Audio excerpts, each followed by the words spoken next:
Apple currently ranks as the second most valuable company in the world, reaching a market value of $2.8 trillion. Apple is one of the most recognized brands globally, known for its iconic products that have transformed entire industries and its founder, Steve Jobs. However, in recent years, what has garnered the most attention about its products are their prices, particularly the iPhone. As we can see in this graph, the price increase of the basic version of the iPhone in recent years has been significant, starting from a maximum of $200 and reaching $1,000 with the iPhone X, surpassing this value with the more expensive versions. Additionally, other Apple products such as the Apple TV and smartwatch have also seen price increases over the years. But what are the economic reasons behind this price growth? That's what we'll explore in this video.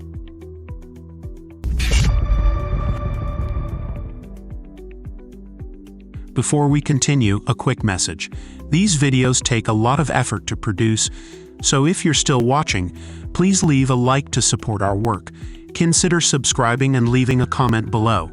Any feedback is appreciated. If you want to learn more about business, check out our list of recommended books in the description and comments below. Now back to the video's topic.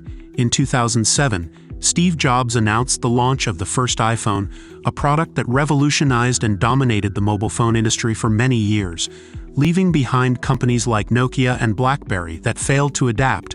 With each new iPhone release, more innovations emerged, such as the creation of the App Store, the first marketplace for applications, Face ID, and increasingly advanced cameras, which further boosted demand for the product.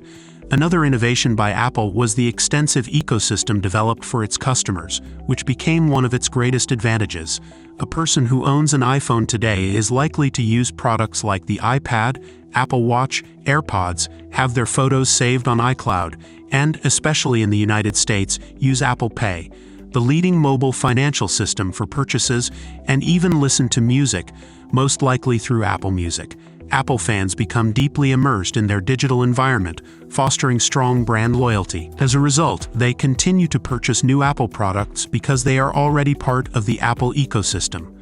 Furthermore, the iPhone has become a status symbol in society. Owning an iPhone has become a way to display success and prosperity, turning it into a luxury item that bestows prestige upon its users. The high price of the iPhone reinforces this perception of luxury across all Apple products. This leads to a phenomenon described by American economist Thorstein Veblen in 1899 as the Veblen effect. While in normal products, higher prices lead to lower demand. In luxury brands like the iPhone, Rolex, and Louis Vuitton clothing, higher prices actually drive greater demand. These products serve as a means for individuals to showcase their wealth to society, as only a limited number of people can afford them. As a result, luxury brands often destroy excess inventory rather than selling it at a lower price, as doing so would diminish their exclusivity and glamour, leading to reduced demand and lower sales. The iPhone's price has increased significantly more than the cost of its components over the years, maximizing Apple's profits using this effect. The margin on the iPhone XS reached extremely high values, far surpassing the profitability of Samsung and Xiaomi. It's worth noting that each year, iPhones come with a different design to differentiate them and emphasize that you have the most expensive iPhone of the moment, reinforcing the Veblen effect. In this sense, although Apple sells only 13% of all smartphones purchased, it is responsible for 70% of all profits generated by the smartphone industry. Few companies in history have achieved such a level of success. Therefore, if Apple wanted to lower the price of the iPhone and capture some of Samsung and Huawei's market share, theoretically, it could be done given the magnitude of profits its operations generate. However, this would undermine the Veblen effect that benefits Apple so much. The entire production chain is geared towards maximizing profit. Additionally, you may not know, but Apple is essentially an Irish company, as about 80% of its revenue outside the United States is declared through subsidiary companies established in Ireland.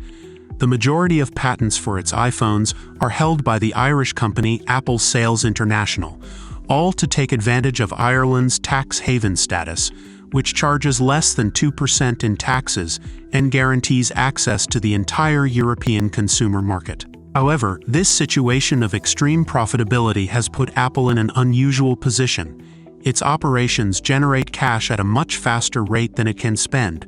Additionally, to avoid paying taxes in the United States, Apple does not repatriate its money from Ireland. As a result, an enormous amount of cash has been accumulating and reached approximately $200 billion in 2019. To put it into perspective, Apple has more cash than the Central Bank of Germany and other countries have in monetary reserves. However, because the company has a conservative policy regarding the acquisition of large companies, with its last major acquisition being the purchase of Beats in 2014 for $3 billion, the truth is that Tim Cook, its CEO, doesn't know where to invest all this excess money. Part of Apple has practically become a large investment fund, as this money needs to be invested in financial securities. This has caused dissatisfaction among investors, who prefer Apple to distribute these profits as dividends to its shareholders, rather than letting it earn little in financial assets, as it does now. However, although its policy of charging high prices is working in wealthy countries with a huge market and high purchasing power, this scenario is different in emerging markets such as India, where more than 70% of cell phones are sold for less than $250, well below the $1,000 charged by Apple. As a result, the company has been failing to sell more in this country.